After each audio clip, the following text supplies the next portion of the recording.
দেখো গ্রামবাসী, এই গরিব হাল্ক এখনো তার দাদার আমলের খাটারা বাইক চালাচ্ছে রে।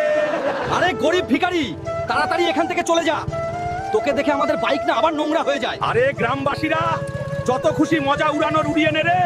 দেখিস একদিন আমি হেলিকপ্টারে করে ঘুরবো রে। ম্যানেজার, আমার একটা হেলিকপ্টার চাই রে। আরে গরিব ভিখারি, তোর তো ভেতরে ঢোকারই অকাত নেই, আবার কথা বলছিস হেলিকপ্টার কেনার রে। আরে ম্যানেজার, যত মজা ওড়াতে চাষ উড়িয়ে নে রে, কিন্তু একদিন আমি তোর পুরো শোরুম কিনে নেব রে। আরে রে, এখন আমি হেলিকপ্টার কেনার জন্য এত টাকা কোথা থেকে পাবো রে? আরে রে, এটা কি? এসো এসো, মনস্টার পালোয়ানকে হারান আর জিতে নাও 500 কোটি টাকা। কি রে, 500 কোটি?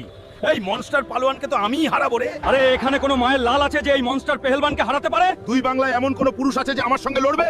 যদি কারো দম থাকে তো সামনে আয় রে। আরে একে তো আমিই হারাবো রে, আর জিতে নেবো 500 কোটি রে। তোমরা শুধু লাইক, সাবস্ক্রাইব করে কমেন্টে একটা হার্ট দিয়ে যাও রে। আয় রে, তবে হয়ে যাক রে।